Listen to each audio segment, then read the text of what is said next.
आजच्या गुगल मीटला उपस्थित असलेले सगळे सन्माननीय मार्गदर्शक, सगळे सर्व सहभागी, अनेकांचे अनेक प्रश्न, अनेकांच्या अनेक समस्या मनामध्ये घेऊन गुगल मीटमध्ये आपण सहभागी झालात। अनेकांना या ठिकाणी चांगल्या प्रकारे माहिती मिळू शकली। बऱ्याचशा लोकांच्या मनामध्ये, कार्यकर्त्यांच्या मनामध्ये अनेक बाबतीत संभ्रम आहेत। पर्सनल काही विचारायचं असेल तर निश्चितपणे त्यांनी त्या मार्गदर्शकाला फोनवर विचारावं आणि आपलं समाधान होईपर्यंत चर्चा करावी। आजच्या या गुगल मीटला उपस्थित असलेले सगळेच बांधव भगिनी, खरं म्हणजे अनेकांनी फार चांगलं मार्गदर्शन केलं आणि स्वतः ॲडव्होकेट एरमवार साहेब, प्राध्यापक डॉक्टर शरण खानापुरे साहेब यांनी अत्यंत विस्तारानं जे मूळ आहे समस्येचं त्या संदर्भामध्ये चर्चा केली। त्यामुळे आजचे गुगल मीट अतिशय चांगली झाली असं मला वाटतं। त्याचबरोबर आपण असं पाहतो की पिट्टलवार असतील, मोरे सर असतील, संजय ठाकूर साहेब असतील, मेटबालगी असतील, सोनकुसरे असतील, शिंगोरे साहेब असतील किंवा आणखी अनेकांनी, बुंदिले सर वगैरे सगळ्यांनी जी आपली मतं या ठिकाणी मांडली ती निश्चितपणानं सक्रिय चळवळीतला सहभाग आणि त्या निमित्तानं त्यांना येत असलेले अनुभव आणि त्यांनी केलेलं कार्य निश्चितच सगळ्यांसाठी प्रेरणादायी ठरेल याबद्दल माझ्या मनामध्ये शंका नाही। बंधूंनो, आजपर्यंत काय झालं, कशा पद्धतीनं संघर्ष सुरू आहे, आंदोलनाची दिशा कशा पद्धतीनं आहे हे आपल्या सर्वांना विदित आहे। त्यामुळे त्या खोलात मी जात नाही। अनेक प्रश्न, अनेक समस्या या ठिकाणी चर्चेला आल्यात त्या संदर्भामध्ये इथं सांगितलं गेलं पाहिजे की जो कायदा झाला अनकॉन्स्टिट्यूशनल होता त्याला आपल्या परीने आपण विरोध केला। रस्त्यावर ज्या पद्धतीनं व्हायला पाहिजे होता किंवा महाराष्ट्राच्या गल्लीगल्लीत ज्या पद्धतीनं त्याला विरोध व्हायला पाहिजे होता तो विरोध काही आपण या ठिकाणी करू शकलो नाही आणि त्यामुळे ज्यांनी हा कायदा केला त्यांना असं वाटलं की आपली भूमिका ही निश्चितपणाने योग्य आहे आणि म्हणूनच राज्यातून काही पाहिजे तसा प्रतिसाद डॉक्टर भांडे जे म्हणतायत सभागृहामध्ये त्या गोष्टीला मिळत नाही। आज आपण त्या सगळ्या अनकॉन्स्टिट्यूशनल गोष्टी ज्या आहेत त्या या ठिकाणच्या गव्हर्नर साहेबांच्या पुढे मांडल्या कायदा झाल्यानंतर। त्यानंतर राष्ट्रपती भवनात सुद्धा त्याबद्दल आपला जे म्हणणं होतं ते विस्तारानं त्या ठिकाणी मांडलं आणि त्यावेळेचे राष्ट्रपती के नारायण साहेब, त्याच्यानंतरच्या राष्ट्रपती प्रतिभाताई पाटील आणि अलीकडचे राष्ट्रपती रामनाथ कोविंदजी आणखी अनेकांपर्यंत हे अनकॉन्स्टिट्यूशनल कसं आहे हे पोहोचवण्याचं काम निश्चितपणानं वैयक्तिक पातळीवर त्या ठिकाणी मी केलं। परंतु आज जी तीव्रता त्या गोष्टीची जाणवते आहे प्रत्येकाला आणि आम्ही जे सांगत होतो त्या हवेतल्या गोष्टी सांगून भीती घालत होतो असं नाही, तर प्रत्यक्षामध्ये आज जो काही अनुभव येतो आहे समाजाला ती तीव्रता आम्हाला स्पष्टपणाने 20 वर्षापूर्वी दिसत होती। म्हणून आम्ही ते सगळं त्या फ्लोअरवर मांडण्याचा प्रामाणिक प्रयत्न केला। यश आलं नाही आलं जे आपल्या हातात नाही त्याबद्दल चर्चा न केलेली बरी, परंतु आपल्या हातामध्ये जेवढं आहे तेवढं करण्याची प्रामाणिक भूमिका या ठिकाणच्या कार्यकर्त्यांनी घेतली पाहिजे असं मला स्वतःला या ठिकाणी वाटतं।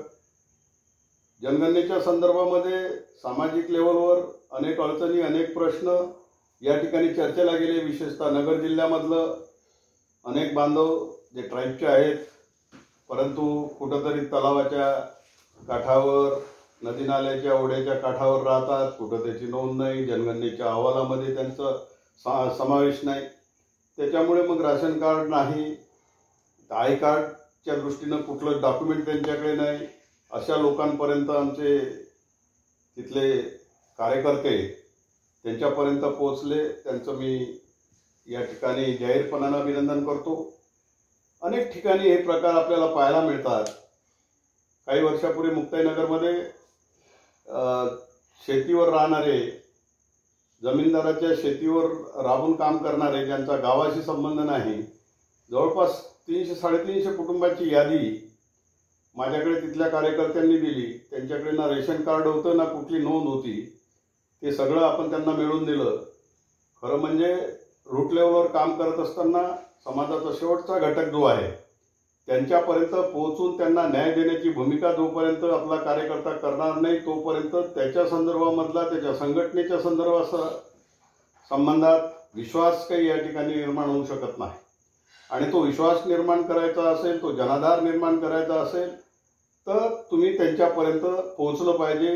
ही तर वस्तुस्थिती आहे आणि बऱ्यापैकी ती आज आपल्या कार्यकर्त्यांनी सुरू केलेली आहे. ज्यांना कास्ट सर्टिफिकेट मिळत नाही त्यांनी कास्ट सर्टिफिकेट मिळवण्यासाठी धडपड करणं, ज्यांना व्हॅलिडिटी मिळत नाही त्यांनी व्हॅलिडिटी मिळवण्यासाठी प्रयत्न करणं आणि ज्यांना व्हॅलिडिटी मिळालेली आहे ती परत घेण्याचा जो काही शासकीय लेवलवर डाव आहे, जो काही प्रयत्न सुरू आहे तो हाणून पाडण्यासाठी प्रयत्न करणं, या अनेक अलग अलग पातळीवरचा संघर्ष तर आपल्याला करावाच लागेल आणि तो संघर्ष आपण करण्याचा सुद्धा या ठिकाणी प्रयत्न करतो आहोत. काही दिवसापूर्वीच या ठिकाणच्या GADच्या सेक्रेटरीशी, ट्रायबलच्या सेक्रेटरीशी विस्तारण मंत्रालयामध्ये चर्चा झाली. यूट्यूबवर तुम्ही पाहिलं असेल. त्या चर्चेमध्ये आपल्या मनामध्ये जी खतखत आहे, आपल्या मनामध्ये जो व्यवस्थेच्या विषयी नाराजी आहे ती आपण त्या ठिकाणी मांडली आणि आज बऱ्यापैकी आपण जे बोलत होतो, जे मांडत होतो त्या पद्धतीचे निकाल यायला सुरुवात झालेली आहे. खरं म्हणजे हे सगळ्या पातळ्यांवर, गाव पातळीपासून तर राज्य पातळीपर्यंत ॲटलिस्ट हे सगळ्या पातळ्यांवर ही जी काही व्यथा आहे ही व्यथा लोकप्रतिनिधींसमोर, संबंधित प्रशासनासमोर मांडण्याची भूमिका त्या ठिकाणच्या कार्यकर्त्यांनी घेतली पाहिजे आणि सर्वकष उठाव ज्याला म्हणता येईल तो सर्वकष उठाव करण्याची भूमिका त्या निमित्तानं पार पाडली पाहिजे असं मला स्वतःला वाटतं. आता बऱ्यापैकी ती सुरुवात झालेली आहे. किती झालेली आहे, कुठपर्यंत आपल्याला करायची आहे ते काळ ठरवेल, परंतु पाऊल टाकणं महत्त्वाचं होतं, पाऊल उचलणं महत्त्वाचं होतं, त्या दृष्टीनं एक स्टेप पुढे जाणं महत्त्वाचं होतं. मला असं वाटतंय की राज्यभरातला कार्यकर्ता त्या दृष्टीनं पाय टाकायला त्यांनी सुरुवात केलेली आहे, चालायला सुरुवात केलेली आहे. ध्येयापर्यंत चालण्याची भूमिका त्या ठिकाणी आपल्या कार्यकर्त्यांनी घेतलेली आहे आणि त्याच्यासाठी जे करावं लागेल ते करण्याचा प्रामाणिक प्रयत्न ते करतायत. मला खात्री आहे की आपण जर या सगळ्या गोष्टीची व्याप्ती वाढवण्यामध्ये यशस्वी झालो तर यश हे आपलंच आहे. आज मंत्रालयामध्ये असेल किंवा प्रशासनामध्ये असेल, आज TSCचा या ठिकाणी उल्लेख झाला, ट्रायबल ॲडवायझरी कमिटीचा. ट्रायबल ॲडवायझरी कमिटीची कशी मोनोपोली आहे, राष्ट्रपतीपर्यंत आपण ही मोनोपोली पोहोचवलेली आहे, त्याचा कसा एकाधिकार त्यामध्ये आहे आणि कशा पद्धतीनं ते त्या ठिकाणी CM जरी त्याचे प्रमुख असले तरी त्यांच्यावर सुद्धा त्या पद्धतीचा दबाव आणण्याचा प्रयत्न करून त्यांना पाहिजे असलेलं घडवून आणण्याचा प्रयत्न करतात. बघा, शेवटी लोकशाही आहे आणि लोकशाहीमध्ये मेजॉरिटी ज्याच्या सोबत असेल त्याच्यासोबतच मेजॉरिटी कॅरीज रूल म्हणतात, त्या पद्धतीनं मेजॉरिटीच्या सोबतच या ठिकाणी शासन चालण्याची भूमिका घेत असते. कुठल्याही मेजॉरिटीच्या विरोधात जाऊन निर्णय घेण्याची भूमिका जी सत्ताधारी घेतात त्यांचं काय होते हे मी वेगळं सांगण्याची काही गरज नाही. आणि म्हणून शेवटी लोकशाहीमध्ये जे काही वाईट असलं तरी सुद्धा जे आहे ते आपण ॲक्सेप्ट केलं पाहिजे आणि ते ॲक्सेप्ट करून त्या दृष्टीनं आपण सुद्धा मोर्चे बांधणी केली पाहिजे. नुसतं हे करून भागणार नाही, कोर्टामध्ये जाऊनही नुसतं भागणार नाही किंवा या ठिकाणी या आघाडीवर गेलं तर यश मिळेल, त्या आघाडीवर गेलं तर यश मिळेल असं काही नसते. सगळ्याच आघाडीवर त्या वेळेला जे जे योग्य असेल ते करण्याची भूमिका सर्व कार्यकर्त्यांनी या ठिकाणी घेणं गरजेचं आहे. मग ते राजकीय दृष्ट्या असो, सामाजिक दृष्ट्या असो, न्यायिक दृष्ट्या असो, जिथं जिथं जे जे करणं शक्य असेल ते करण्याची भूमिका जोपर्यंत आपण घेणार नाही तोपर्यंत एक सर्वकष दबाव गट ज्याला म्हणता येईल तो दबाव गट काही आपण उभा करू शकणार नाही. आज आपण या ठिकाणी अन्यायग्रस्त ज्या काही 30-35 जमाती आहेत, खरं म्हणजे हे सगळं जे सुरू आहे हे 7-8 जमाती विरुद्ध 5-7 जमाती असा हा सगळा संघर्ष आहे. कारण हे 7-8 आणि 5-6 ज्यावेळेस मी म्हणतो त्यावेळेला 14-15 जमाती ज्या आहेत 45 मधल्या त्यांची संख्या ही आदिवासीच्या महाराष्ट्रातल्या लोकसंख्येच्या 90% आहे.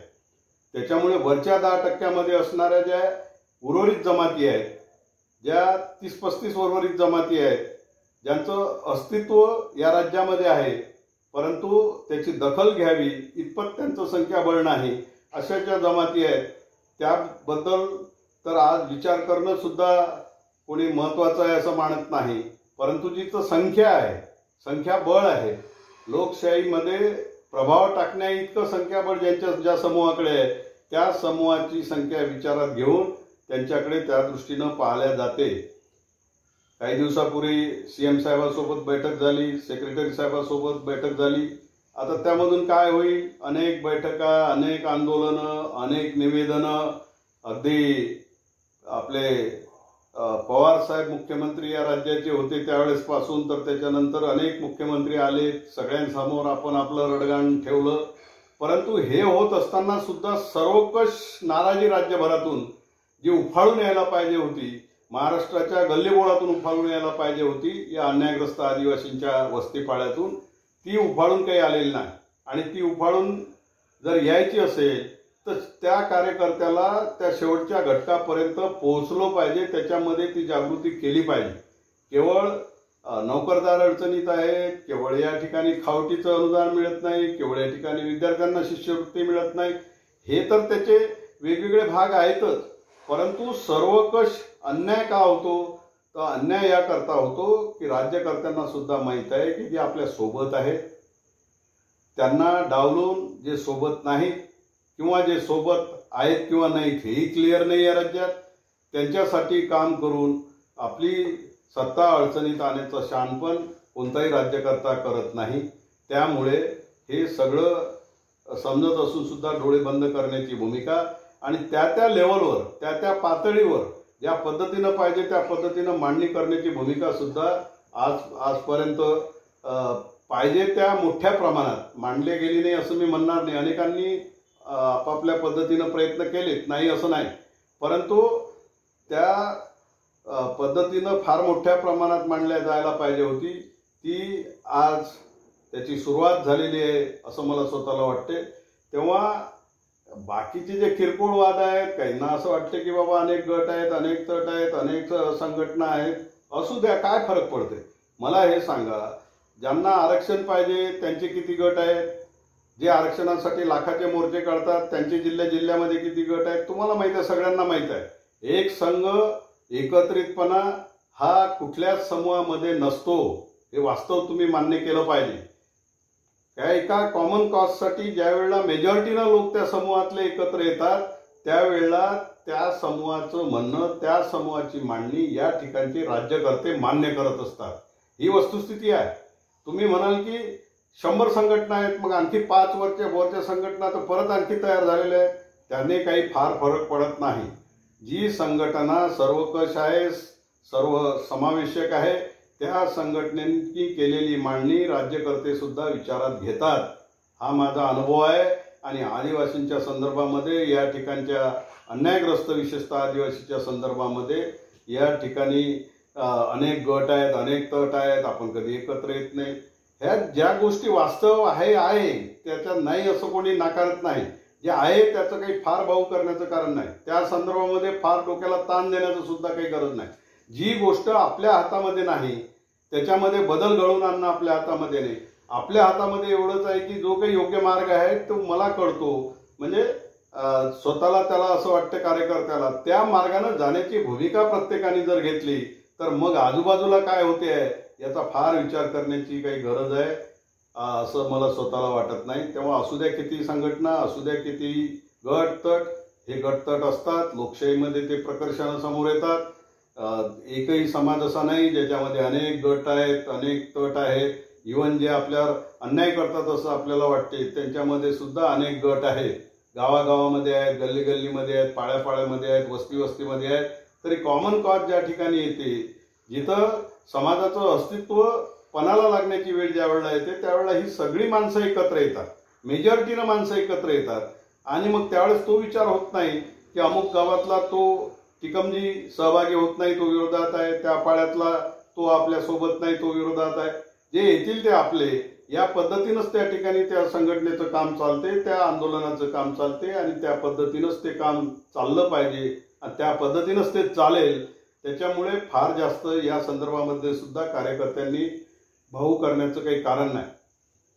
कोरोनाच्यामुळे अनेक दिवस आपण पाहिजे त्या प्रमाणात उठाव करू शकलो नाही, पण मला असं वाटतं की ज्या स्तरावर आपण करायला पाहिजे होते त्या स्तरावर कोरोनामध्ये अगदी लॉकडाऊनच्या स्थितीमध्ये सुद्धा आपण आपला संघर्ष रेटण्यात कुठेही कमी पडलेलो नाही.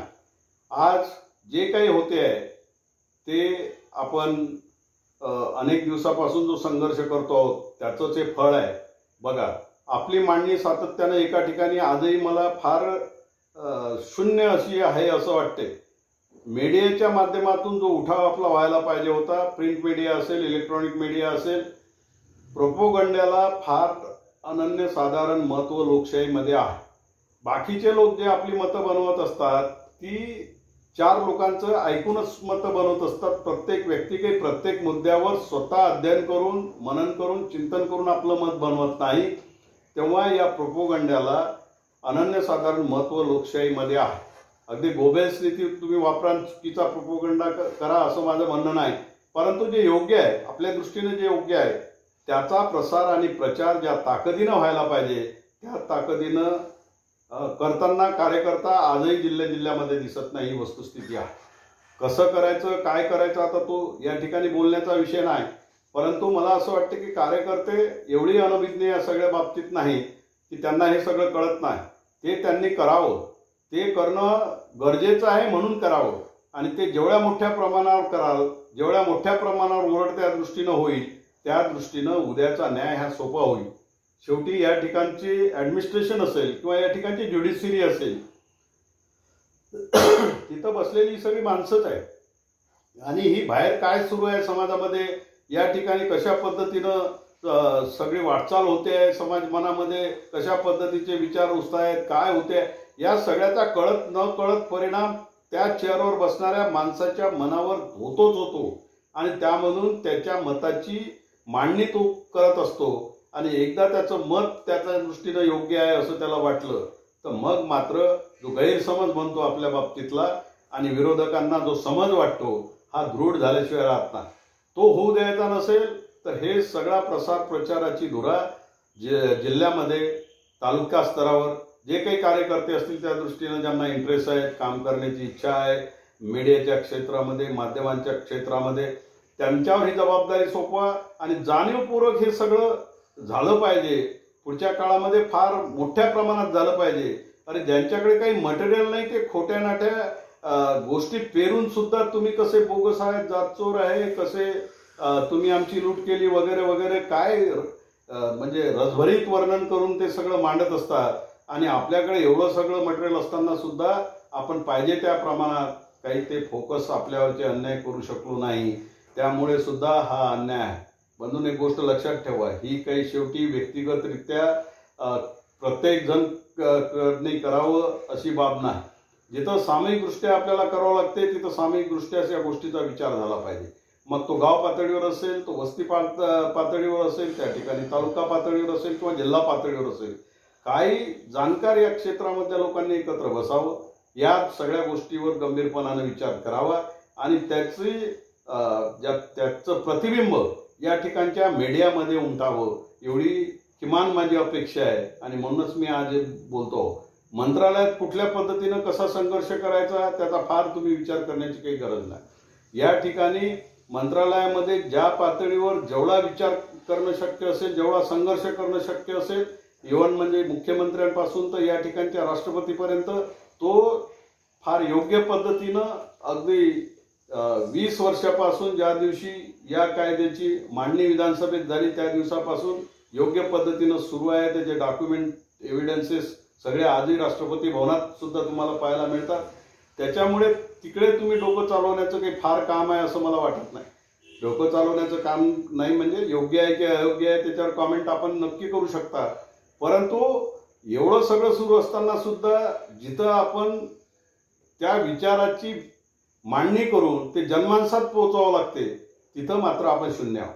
कारण तो विचार आपण जोपर्यंत सर्वसाधारण जनतेच्या मनामध्ये रुजवणार नाही की आमच्यावर कसा अन्याय हे लोक करतात, हे कसे आरक्षण चोर आहेत आणि हे स्वतः असलेले आरक्षण चोर आम्हाला कशा पद्धतीनं जातचोर म्हणतात, हा जो विचार आहे हा पुराव्यासह जोपर्यंत तुम्ही फोकस करणार नाही तोपर्यंत इतरांना तुमच्याबद्दल सहानुभूती वाटणार नाही. आज तुमच्या शेजारी राहणारा, तुमच्या सोबत रात्रंदिवस ऑफिसमध्ये काम करणारा, त्यालाही कुठेतरी अंतःकरणामध्ये वाटते अरे बाबा हा खोटा होता, त्याची नोकरी गेली, त्याला अधिसंख्य पदावर टाकलं.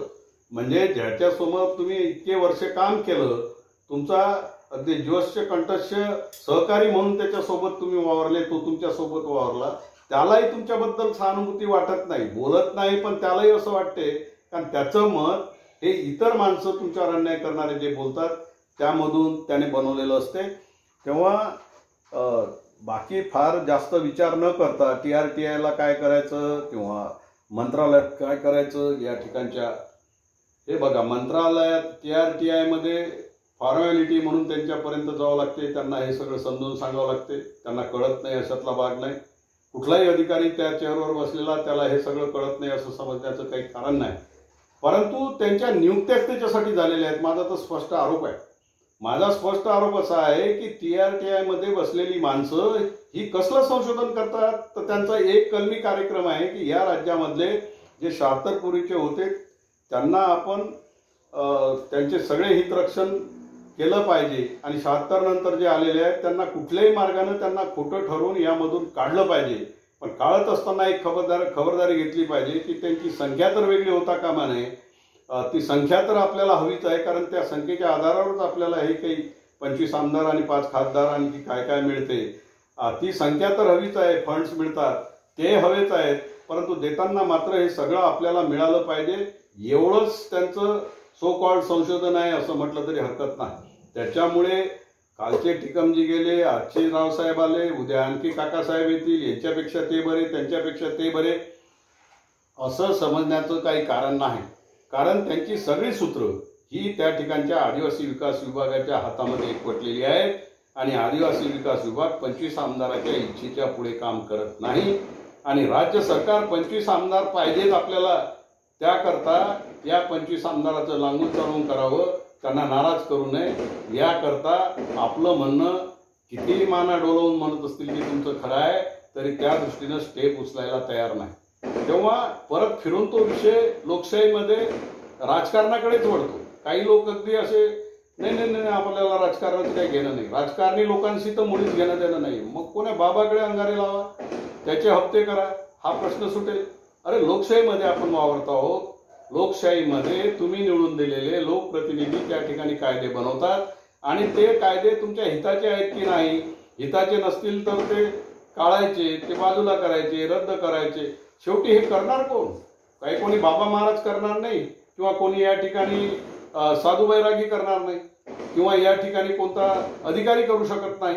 तर जे माणसं ज्यांच्या हातामध्ये तुम्ही ताकद दिली, शक्ती दिली, परत त्याच माणसाभोवती हे सगळं फिरणार. आणि म्हणून या ठिकाणी समाजकारण करत असताना राजकारण सुद्धा आपण समजून घेतलं पाहिजे. राजकारण म्हणजे इन द सेन्स असं नाही की आगे वळो हम तुम्हारे साथ है, आम्हाला काय देता आणि समाजाला कधी खड्ड्यात घालता, हे असं राजकारण नाही. परंतु या राजकारणाचा कशी वाटचाल आहे ती वाटचाल समजून घेऊन माझ्या समाजाला त्यामधून काय प्राप्त करून घेता येतील या दृष्टीनं सुद्धा विचारविनिमय आपण सगळ्यांनी केला पाहिजे. या ठिकाणी बैराच्या संदर्भामध्ये आपला सत्यानाश या लोकांनी केला, काही त्यामध्ये नसताना सुद्धा या ठिकाणी माधुरी पाटीलचा उल्लेख करून सरसकट सगळ्या कोळ्यांची कत्तल केली 76 नंतरचे अनेक गोष्टी ते या ठिकाणी होत आहेत. अधिसंख्य पदाचा GR हे असंच नाटक आहे. हरदास समिती नेमली, त्यामध्ये आपले तज्ज्ञ असून सुद्धा ते म्हणजे कशावर सही केली माहीतच नाही. ती नेमली, ती मराठवाड्यातल्या लोकांना जे व्हॅलिडिटी मिळाल्या त्या कशा काढून घेता येतील एवढ्याचसाठी, दुसरं काही नाही त्याच्यामध्ये. म्हणजे हे असं तुमच्याशी बोलतो असं नाही, मी राज्याच्या त्या विभागाच्या प्रमुखाशी सुद्धा याच भाषेत मी सगळं बोललेलो आहो. यापेक्षा सुद्धा उग्र भाषेमध्ये तीव्र भावना माझ्या त्या ठिकाणी मी व्यक्त केलेले आहे की दुसरं तिसरं काही नाही, हे तुम्हाला यांच्याकडून कोणीही पद्धतीनं काढून घ्यायचं आहे. आणि तिसरं तर या ठिकाणी आपण पाहतो ना, त्या दिवशी त्या JADच्या सेक्रेटरीशी चर्चा झाली, त्या चर्चेमध्ये ते असं करायला पाहिजे, तसं करायला पाहिजे. अरे म्हटलं तुम्ही जो GR काढला जो चुकीचा होता तो मी 6व्याच दिवशी तुम्हाला सांगितलं की हे तुमचं टिकत नाही, हे चुकीचं आहे, तुम्ही मागे घ्या. म्हणजे 4-1 मधलं हे अबकडई हे असं तुम्ही करू शकत नाही, कारण प्रोटेक्शन मग ते शासनानं दिलेलं असू दे किंवा हायकोर्टानं असू दे, दोघांनाही ते अधिकार आहे. आपल्या राज्यघटनेनं दिलेले ते अधिकार दोघांनाही आहेत आणि त्या अधिकाराचा वापर करून त्यांनी प्रोटेक्ट केलेला आहे. तुम्ही कोण तिस्मार लागून गेले हे सगळं की नाही आम्ही ते अधिसंख्य करतो नाही करतो, ठीक आहे, सत्ता तुमच्या हातामध्ये, आम्ही दुर्बल आहोत, तुम्हाला वाटते ते करा, परंतु इतक्या लोकांना तुम्ही कोर्ट कचेरीच्या रस्त्याने लावलं हे काही चांगलं नाही. आता त्या दिवशी चर्चा करत असताना ते म्हणे आम्ही का मनानं करतो, आम्ही हे सगळं लॉ ज्युडिशरीकडे पाठवतो, म्हणजे न्यायविधी विभागाकडे पाठवतो. मी म्हटलं बा मला नाही वाटत ते वाचून सही करत असतील. ज्या पद्धतीनं या ठिकाणच्या हरदास कमिटीच्या रिपोर्टवर त्या कमिटीमधले सो कॉल्ड सन्माननीय सदस्य डोळे लावून सह्या करतात, हे जिथं शक्य आहे, ज्यांचं वैयक्तिक इंटरेस्ट आहे त्याच्यामध्ये ते सुद्धा सह्या करतात, तर मग लॉ ज्युडिशरीला काय पडलं आमच्याबद्दल? लॉ ज्युडिशरीची माणसं सुद्धा तुमच्याकडून केलेली फाईल म्हणजे विद्वान लोकांकडून आलेली फाईल आहे आणि त्याच्यावर आपण सही केलीच पाहिजे. मी दाव्यानं सांगतो, म्हटलं की कुठलाही अधिकारी असा नाही की ज्याने वाचल्यानंतर हे कसं चुकीचं आहे त्याला समजल्यानंतर सुद्धा सही करेल. मग करत असेल तर त्याचा काही वेगळा इंटरेस्ट असेल, तो काही इंटरेस्ट त्याचा प्रशासनामधल्या कामकाजाच्या संदर्भातला नाही. तेव्हा ह्या गोष्टी काही तुम्ही आम्हाला सांगू नका की आम्ही करत नाही. लॉ ज्युडिशरीची माणसं ती त्यांच्याकडून तपासून घेतो, जे योग्य आहे त्या पद्धतीनं होत. आता तरी म्हटलं तुम्ही त्या पद्धतीनं क्लॅरिफिकेशन द्या. अरे स्थगिती दिली, स्थगिती नाही, रद्दही केला अधिसंख्य पदाचा अनेक लोकांचा. एक GR काढायला तुम्हाला काय अडचण आहे की त्यांना सगळे बेनिफिट देऊन टाका, जे काही त्यांच्या रेग्युलर सर्व्हिसमध्ये असतील ते बेनिफिट त्यांना देऊन टाका. नाही म्हणजे ते त्यांना अक्कल नाही काय, ते ज्या ऑफिसमध्ये काम करतात त्या ऑफिसर्सना ते समजायला पाहिजे, ते करतील. अरे म्हटलं ते काढायच्यासाठी तुमची अक्कल लागली आणि आता त्यांना न्याय द्यायची वेळ आली तर तुम्ही मात्र त्यांच्यावर ढकलता, हे कुठलं काय? परंतु निर्लज्जपणा कशा पद्धतीनं सुरू आहे आपल्या संदर्भामध्ये हे समजावं म्हणून हे सगळं मी विस्तारानं सांगतो. खरं म्हणजे तिथं त्या युट्यूबच्या माध्यमातून आता सगळ्यांना सगळं माहीत होते, काय चर्चा होते, काय नाही होत, काय कसं होते. म्हणजे निगेटिव्ह अप्रोच कसा आहे बघा. नाही मग हे असं झालं, मग ते औरंगाबादवाल्यांनी जर निकाल बाजूने घेतले तर मग आम्ही सुप्रीम कोर्टात जाऊ. म्हटलं तुम्ही खड्ड्यात जा ना, पुढे कुठं जाता त्याच्याशी आम्हाला काय घेणं नाही, पण आज जे आमच्या बाजूने आहे ते तुम्ही आम्हाला देणार की नाही. परंतु कुठल्याही पद्धतीचं सोयीस्कर त्यामध्ये आपल्याला उत्तर मिळत नाही, कारण ही सगळी माणसं समजून उमजून हे सगळं करतायत. यांना काही कळत नाही अशाही समजण्याचं काही कारण नाही. मग तो लॉ ज्युडिशरीचा अधिकारी असो किंवा JDचा अधिकारी असो किंवा ट्रायबलचा अधिकारी असो किंवा इथला TRTIचा आयुक्त असो, यांना कळत नाही असं नाही. ते आपले अति विद्वान ते जॉन गायकवाड, मध्यंतरी जॉन गायकवाड, ते म्हणे स्युडो ट्रायबल्स. कसले स्युडो ट्रायबल्स? 4 आकडे तू एकत्र करतं, 81ची जनगणना, 71ची जनगणना, तुलनात्मक अभ्यास आणि हे रिसर्च म्हणून तिथल्या ट्रायबलच्या बुलेटिनमध्ये प्रकाशित करतं आणि त्या आधारावर त्या विभागातल्या सन्माननीय लोकांना बेवकूफ बनवून ज्या पद्धतीनं गारेनं स्वतःचा फायदा करून घेतला त्या पद्धतीनं स्वतःचा फायदा करून घेतो. काय आहे त्याच्यामध्ये मला सांगा ना तुम्ही. 71ची जनगणना आहे, आम्ही त्यावेळेस शेड्यूल ट्राईबमध्ये नव्हतो, कारण 76ला एरिया रिस्ट्रिक्शन उठलं, बरोबर आहे. आणि 81मध्ये जी जनगणना झाली त्यामध्ये आमच्या नोंदी झाल्या. आता आम्ही काय सगळे चोर होतो?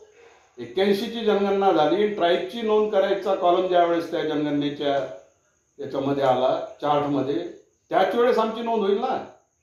जनगणना आयुक्त जो आहे, जो सुप्रीमो आहे त्या जनगणनेचा, जो स्वतः सांगतो की या पूर्वीच्या जनगणनेमध्ये आम्ही चार्टच ठेवला नाही. चार्ट का ठेवला नाही? कारण एरिया रिस्ट्रिक्शन होतं. मग चार्ट कुठं ठेवला? महादेव कोळेंच्या बाबतीत 38 तालुक्यात ठेवला महाराष्ट्रातले. आणि 81मध्ये चार्ट कुठं ठेवला? 350 तालुक्यात ठेवला. आता 350 तालुक्यातले आम्ही महादेव कोळी मोजले तर जास्त आले. आता हे तो सांगतो. मग आता हे या जॉन गायकवाडला समजत नाही का? हा शहाणा त्यांना स्युडो ट्रायबल म्हणतो. स्युडो म्हणजे खोटे. आणि असा प्रचार वेगवेगळ्या माध्यमात जॉन गायकवाड असेल, मुटाटकर असेल, त्रिभुवन असेल, आपला डॉक्टर गोविंद गारे असेल, काय काय दिवे लावले तो या लोकांनी. आणि त्याला सर्वस्वी आपण जबाबदार आहोत. आपल्या कुंभकर्णी झोपा. यरमार साहेबांनी सांगितलं त्या पद्धतीनं मला माझं सर्टिफिकेट मिळालं, मला माझी व्हॅलिडिटी मिळाली. समाज मेला तरी चालेल, समाज खड्ड्यात गेला तरी चालेल, समाज तर फार दूरची गोष्ट आहे, पण माझा सक्का भाऊ, सक्का जो कोणी असेल घरातला, त्याला सुद्धा मदत करण्याची भूमिका आज 99% या ठिकाणच्या जे स्वतःला खरे ट्रायबल समजतात त्यांच्यामध्ये आता रिओपन झाले. आता काय बुडणाऱ्या जहाजातून जसे पळापळ सुरू झाली ती झाली. आता त्याच्यातून वाचायचा आपण प्रयत्न करू सगळेजण. पण हे आपल्या स्थिती का आली हे समजणार की नाही अजूनही, की नुसतं मी सुटलो प्रश्न सुटला समाजाचा. हे जोपर्यंत तुम्ही करणार तोपर्यंत या अडचणीमध्ये अशाच पद्धतीनं आहे त्यापेक्षा वाढ होत राहील. तेव्हा रिओपन करण्याची गोष्ट असेल किंवा अधिसंख्य पदाचा फ्रॉड असेल किंवा या ठिकाणचा 50च्या पूर्वीच्या पुरावे मागण्याचा प्रकार असेल, जनगणनेचे अहवाल आहेत, हे आता अनेक चर्चा या ठिकाणी केल्या आहेत. या ठिकाणी खानापुरे साहेबांनी सांगितलं, फार मोठं काम त्यांनी त्या जनगणनेचे सगळे रिपोर्ट्स कलेक्ट करून त्यांनी याच्या यूट्यूबच्या माध्यमातून वेगवेगळ्या पद्धतीच्या तयार करून CD माहिती च्याद्वारे सगळ्या महाराष्ट्रात पोहोचवण्याचं काम केलं. पण ते काही स्वतःला संशोधक वगैरे म्हणत नाहीत. तेव्हा जे त्यांनी संकलन चांगल्या प्रकारे केलं. परंतु इथं तर एक पुरावा एखादा हातात लागला तर म्हणते मी मान संशोधक झालो या समाजातला. आता काय बोलायचं या लोकांच्या संदर्भामध्ये. हे अशी सगळी गमती जमती सुरू आहेत. आता बऱ्यापैकी ज्यांना हे कळते, ज्यांच्याशी संबंधित हा विषय आहे, ती माणसं इंटरेस्ट घ्यायला लागली. ती माणसं हा सगळा विषय समजून घ्यायला लागली. कारण आता जीव जाते की राहते अशी स्थिती निर्माण झाली आहे. हरकत नाही, देर आहे दुरुस्त आहे. आता सुद्धा आपण प्रामाणिकपणानं पूर्ण ताकदीनं या लोकलढ्यामध्ये उतरा. घर शेजाऱ्याचं जळते आहे म्हणून मला काही धोका नाही असं समजून निवांत घरात बसू नका.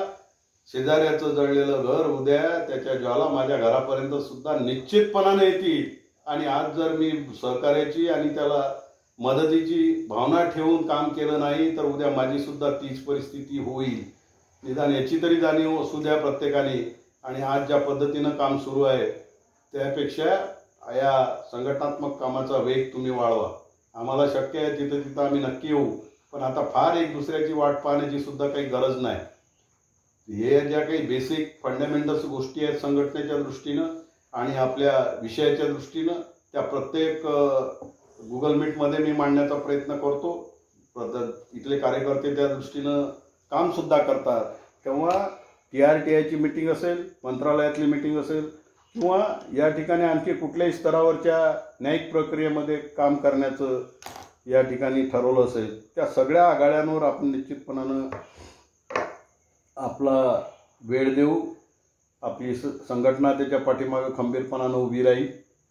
तर आता काही येड्यांची जत्रा दिशाभूल करण्याचा प्रयत्न करतात, ते करतात. ते काही महादेव कोळ्यांमध्येच करतात, हलमामध्येच करतात असं नाही. ती या ठिकाणच्या सगळ्याच समाज घटकामध्ये करतात. आणि तेच मागासवर्गीयाचं लक्षण आहे ना. एक लक्षण तेही आहे की स्वतः काही करायचं नाही, पण काही एखादा करत असेल तर त्याच्या संदर्भामध्ये दिशाभूल करण्याचा सातत्यानं प्रयत्न करायचा. आणि दिशाभूल करण्याचा प्रयत्न करून मी कसा योग्य आहो, मी कसा श्रेष्ठ आहो हे दाखवण्याची धडपड त्याच्या पाठीमागं असते. आणि ती धडपडी याच्यासाठी की उद्या मग जास्तीत जास्त याच्यातून मी पैसा गोळा केला पाहिजे. समाजाला भीती दाखवून त्या माध्यमातून मी समाजाला कशा पद्धतीनं लुटता येईल त्या पद्धतीनं काम केलं पाहिजे. ही जी प्रवृत्ती काही टग्यांमध्ये वाढलेली आहे ती अलग अलग संघटनेच्या नावानं आपल्याला महाराष्ट्रभर दिसते आहे. हे असं करा, ते तसं करा, ते इतके लागतील, जिल्ह्यात 10 लाख लागतील, राज्यातून 25 कोटी लागतील आणि मग आपण विमानानं दिल्लीला जाऊ, मग ती केस दाखल करून संध्याकाळपर्यंत ऑर्डर आणू. आता ते तुम्ही सगळ्यांनी पाहिलेलं आहे. त्याच्यातला फोलपणाही सगळ्यांच्या लक्षात आलेला आहे. असा एक मार्ग नाही की त्या मार्गाने हा विषय 101% सुटेल. ज्युडिशरीच्या काही मर्यादा आहेत, ॲडमिनिस्ट्रेशनच्या काही मर्यादा आहेत, या ठिकाणच्या मीडियाच्या सुद्धा मर्यादाच आहेत. त्या सगळ्या आघाड्यांवर जर आपण प्रामाणिकपणानं लढू शकलो आणि तेही संघटनात्मक बांधणी करून लढू शकलो तर लोकशाहीमध्ये मताच्या व्हॅल्यूची दखल ही प्रत्येक राजकीय पक्षाला घ्यावीच लागते. कोणताही राजकीय पक्ष असा नाही की तो असं म्हणू शकेल की जाऊ द्या तुम्ही काय 1 लाख आहे काय, आम्हाला तुमच्या मताची गरज नाही. असा कुठलाही राजकीय पक्ष म्हणू शकत नाही. आणि म्हणून मताच्या गरजेपोटी तरी लागून चालून करण्याची भूमिका हे सगळे राजकीय पक्ष घेत असतात. त्यामध्ये सुद्धा आपण कमी पडलेलो आहोत. ते संघटना वाढून आम्ही त्यामध्ये काही कमी नाही. आम्हाला जर तुम्ही त्रास देण्याची भूमिका घेतली, अनकॉन्स्टिट्युशनल आमच्यावर अन्याय करण्याचा प्रयत्न केला तर तुम्ही आमच्या घरातले असले तरी निवडणुकीच्या राजकारणामध्ये आम्ही तुम्हाला आमच्या मताची किंमत काय आहे हे दाखवून देऊ. शेवटी भारतीय राज्यघटनेमध्ये जे 1 वोट 1 व्हॅल्यू हे प्रत्येक व्यक्ती 1 पर्सन 1 वोट 1 वोट 1 व्हॅल्यू ही जी काही शक्ती आपल्या हातामध्ये भारतीय राज्यघटनेनं दिलेली आहे त्याचा वापर तर हा आपल्याला करावाच लागेल. तो होईल त्यावेळेस होईल, परंतु तो आपल्याच्याने होत नाही, तो आपण करू शकत नाही, पाहिजे त्या पद्धतीनं ताकद उभी करू शकत नाही. आणि म्हणून मग आज अशा पद्धतीनं राज्यकर्ते बेभानपणाने आपल्यावर आरोप करत अन्याय करत सुटलेले आहेत. ते TRTI किस गल्ली की मुली, TRTI असेल किंवा ट्रायबल ॲडवायझरी कमिटी असेल किंवा या ठिकाणचं आदिवासी विकास विभाग असेल, हे सगळेच्या सगळे संगनमतानं हे सगळा कारभार करतात. आणि त्याच्या पाठीमागची जी लाईन ऑफ ॲक्शन आहे ती स्वार्थाची आहे, ती त्यांच्या स्वतःच्या स्वार्थाची आहे. त्या स्वार्थाला बाधा पोहोचेल असं कुठलीही भूमिका ते काही झालं तरी घेत नाहीत. कारण त्यांना एवढं माहीत आहे की जोपर्यंत आपली मतं आहेत, जोपर्यंत आपलं संघटन आहे, तोपर्यंत कोणताही राज्यकर्ता हा आमच्या वाटेला जाऊ शकत नाही. मग आपण नाही करू शकत का? ते आपणही करू शकतो, पण आपण तर अगदी सोहळ्यात असल्यासारखे नाही. नाही नाही आपल्याला राजकारणाचं काही घेणं देणं नाही. मग आपल्याला संशोधक पाहिजे. संशोधक कच्चे रसेल, लिंथोवेन, सिराजुल हसन, मॅकिंटोश, आणखी जे कोणी असतील त्यांनी लिहिलेलं लिखाण त्यातले झेरॉक्स काढायचे, हे संशोधन आहे म्हणून करायचं आणि त्याची फिया करायची. अरे काय वेळेपणा आहे हा, कुठंतरी थांबला पाहिजे. तुम्ही सगळे सुशिक्षित आहात, जाणकार आहात, अभ्यासू आहात आणि आहे त्यापेक्षा सुद्धा प्रयत्न केले तर अभ्यास होऊ शकतात. त्या दृष्टीनं आपण सगळे प्रयत्न करा आणि जे वास्तव आहे ते स्वीकारा. जे चुकीचं आहे त्याला फेकून देण्याची भूमिका घ्या आणि एक मोठी ताकद उभी करा. परंतु तेकड डोकं आपण कदापि खर्च करू नका की आम्ही सगळे विखुरलेले आहे ना. मग विखुरलेले तुम्ही आहे, मग एक कोण होणार आहे? एक कोण? मराठा समाजाचे लोक येतील काय तुमचे? कोळी किंवा धलबार किंवा या ठिकाणचे अन्यायग्रस्त ज्या काही जमाती आहेत त्या एकत्र करायसाठी तर तुम्हालाच करावं लागेल ना. ते तुम्ही जोपर्यंत त्या दृष्टीनं विचार करणार नाही, त्या दृष्टीनं पुढाकार करणार नाही, तोपर्यंत मग आम्ही विखुरलेले आहोत, आमचे फार गट आहेत आणि तट आहेत हे आपणच सांगतो. म्हणजे दुसरा म्हणेल त्यावेळेस नंतर अरे त्याच्या तोंडावर फेकून मारा ना. तो म्हणत असेल किंवा तुमचे फार गट आहेत तर तुमचे किती गट आहेत ते सांगा ना मला साहेब. 50 वर्षे झाले, एवढ्या सत्ता भेटल्या, एवढी अधिकाराची पदं भेटली, एवढी प्रचंड राजकारणामध्ये बढती मिळाली तुम्हाला वेगवेगळ्या मार्गानं. आज तुमचे गट किती आहेत? खाऊन पोट भरेपर्यंत ढेकर देपर्यंत खाऊन सुद्धा तुमचे गट किती झालेत आणि का झालेत? त्याच्यामुळे आमचे किती गट आहेत ते मोजत बसू नका ना. आम्ही जे काही आलो असेल 10 लोक 15 लोक 20 लोक, आम्ही उद्या या महाराष्ट्रामध्ये आमूलाग्र बदल घडवून दाखवू आणि आमच्या लोकांना संघटित करू. तुम्ही आमच्या नादी काही फार लागू नका. तेव्हा तुम्ही आमचा प्रश्न न्यायिक आहे की नाही एवढं फक्त ठरवा आणि न्यायिक असेल तर आम्हाला न्याय देण्याची भूमिका घ्या. याच्यापेक्षा दुसरं काय? परंतु नसलेल्या विषयामध्ये आपण इतका वेळ गमावतो, इतकी चर्चा करतो आणि आता ते प्रत्येकाला त्याचा अनुभव आहे. त्याच्यामुळे मी रात्रभरी उगाडलं तरी ते त्याच्यातून काही नवीन निघणार नाही. तेव्हा या दृष्टीनं लक्ष द्या. काय काय आता अनेकांचे अनेक मार्ग, अनेकांचे अनेक प्रकार. म्हणजे आता ठीक आहे ना, आता तुझ्यापेक्षा मेरी साडी सफेद कैसी ही मानवी मनाची भूमिका आहे ना, त्याला काय करणार आपण.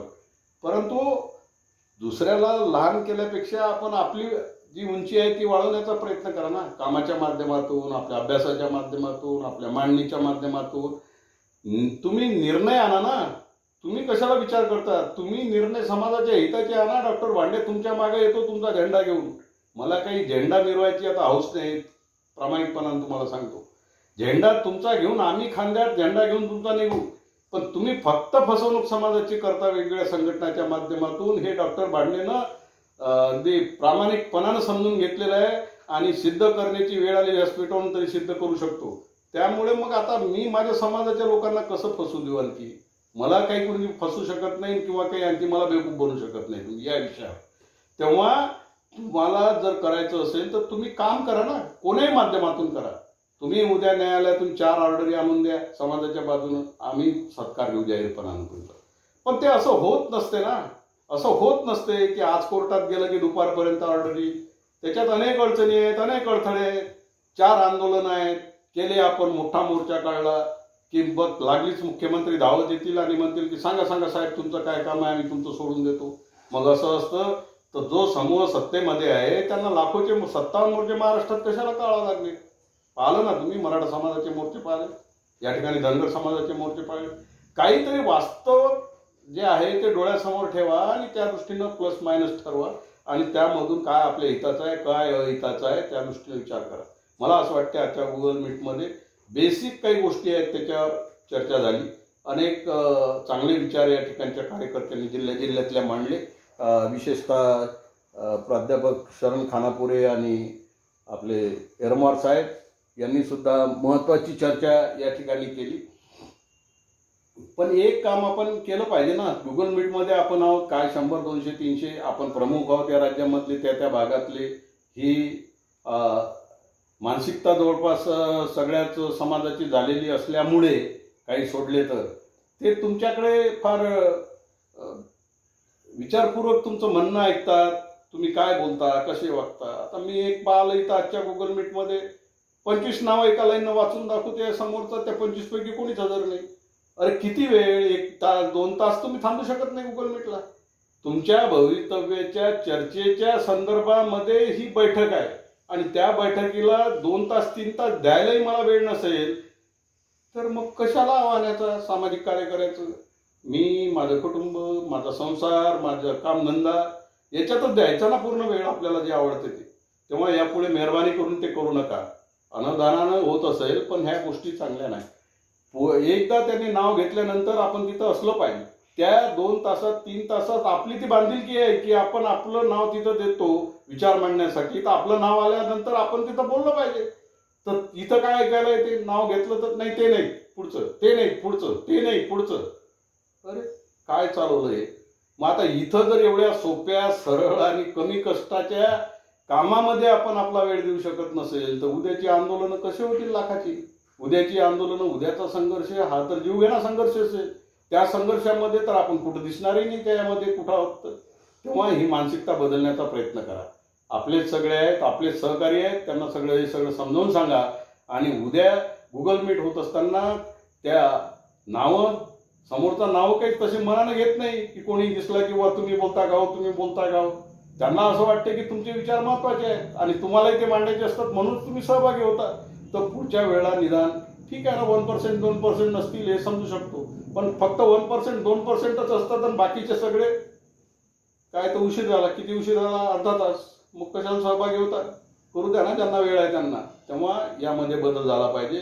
ह्या कशा आहे, फार लहान गोष्टी आहेत पण याच्यावरून आपली मानसिकता कळते की आपण किती गंभीर आहोत या सगळ्या जीवघेण्या विषयाच्या संदर्भात सुद्धा.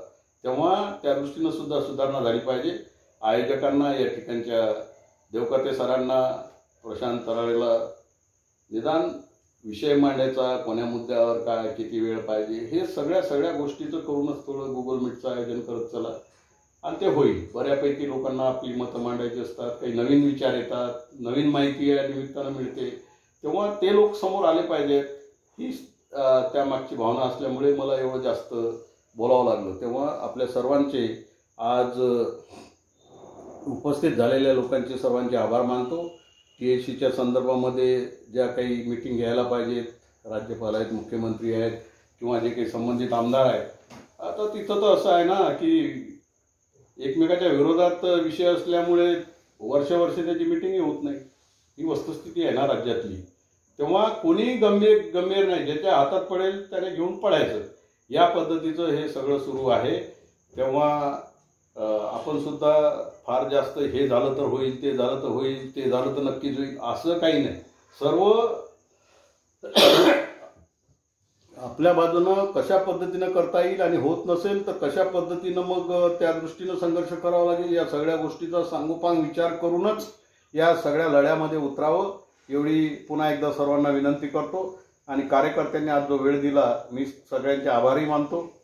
परंतु या सगळ्या गोष्टींमधून जे काही चर्चा झाली, जे काही निष्कर्ष निघाले, विशेषतः संघटनात्मक बांधणीसाठी जास्त वेळ द्यावा आणि रूट लेवलपर्यंत पोहोचण्याची भूमिका कार्यकर्त्यांनी घ्यावी. जे पोहोचू शकतात त्यांना पदं द्या तुम्ही त्या जिल्ह्यामध्ये. कोणी पदं असल्याशिवाय काम करत नाही. जिल्हा पातळीवर असेल, गाव पातळीवर असेल, तालुका पातळीवर असेल, तो म्हणते ते अध्यक्ष आहेत, मी कोण आहे याच्यामध्ये. तेव्हा लेबल फार आवश्यक आहे. तो तुमचा कार्यकर्ता आहे, संघटनेसाठी काम करतो, सामाजिक हितासाठी काम करतो, फिरतो गावागावामध्ये, त्याला पदं द्या. त्याच्यासाठी काही फार आपल्याला राष्ट्रपती महोदयाची परवानगी घ्यावी लागते असंही नाही. कारण तुमच्या जिल्ह्यातलं, तुमच्या तालुक्यातलं तुम्हाला जेवढी माहिती आहे तेवढी आम्हाला इथं बसून नाही माहिती होणार.